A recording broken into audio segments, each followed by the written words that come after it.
Assalaamu calaykum. Aadanuhu waxa uu Allah siiyey garasho uu kaga duwan yahay noolaha kale.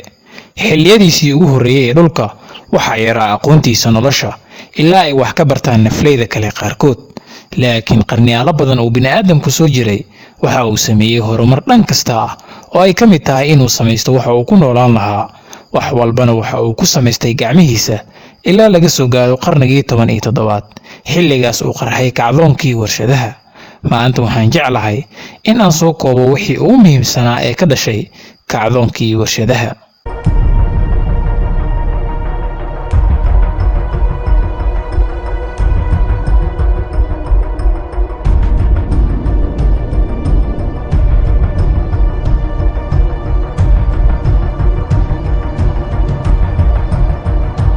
qarnigii 17aad waxaa Britain ka bilowday kacdoonkii loogu magac daray kacdoonkii warshadaha ka oo socday ilaa qarnigii 18aad.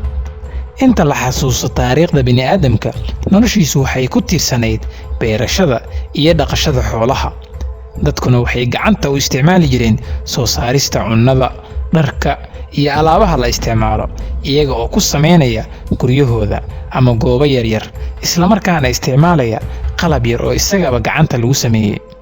sanadihii 1700 waxaa Yurub ku noolaa farsamayaqaano badan oo dunta iyo dharkaba sameeya. waqti kadib waxaa la sameeyay mashiino si dhaqsi ah wax u soo saara. waxaa horumarin lagu sameeyay mashiin umiyadiyada waana bilowga kacaanka warshadaha. haddaba maxaa sababay in kacaanka warshaduhu uu ka bilaabo Ingiriiska? inkastoo Ingiriisku ka dad yaraa wadamada kale ee Yurub, haddana sababo dhowr ah ayaa keenay in kacaanka warshaduhu uu ka bilaabo. kacdoonkii beeraha, awoodda badda, dhuxusha iyo siyaasadda xorta ah ayaa ka mid ahaa sababaha.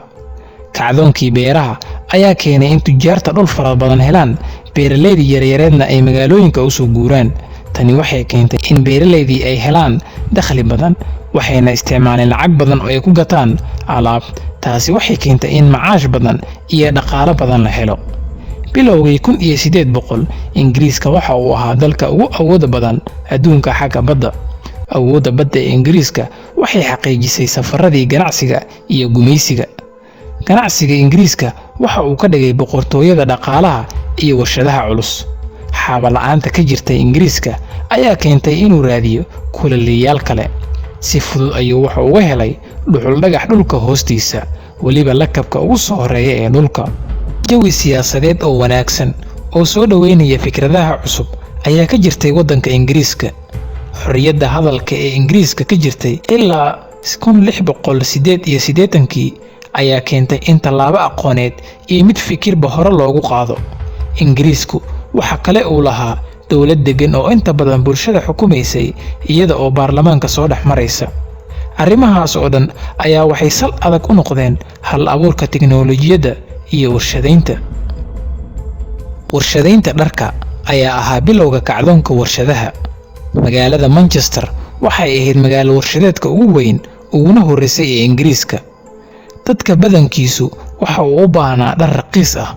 taasi ayaa abuurtay suuq.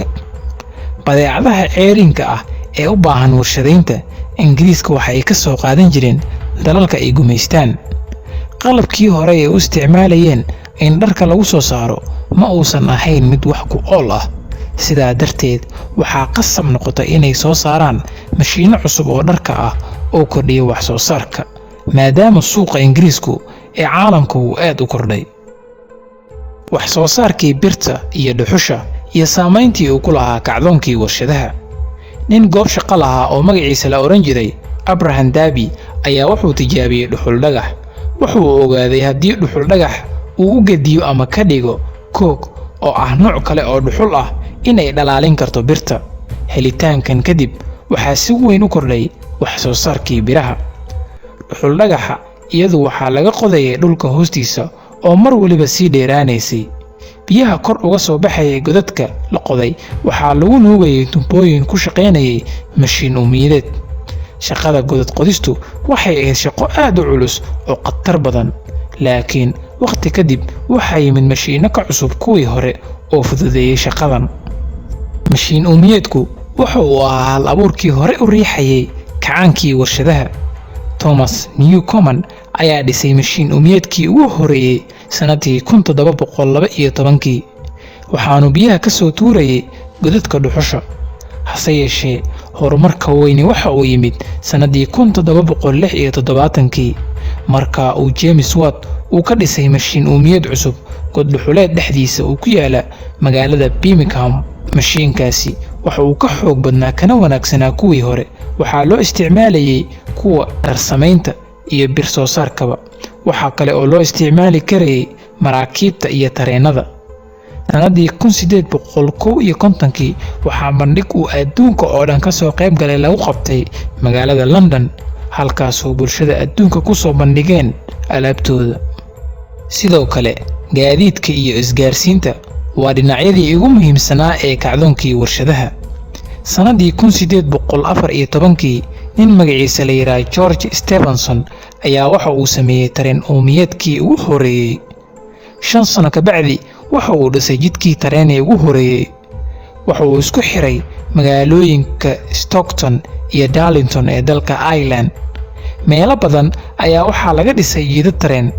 kadib dadka dalka oo dhan waxay heleen alaab mashiin lagu sameeyay. isgaarsiinta ayaana waxay noqotay mid sahlan intii lagu guda jiray kacdoonkii warshadaha.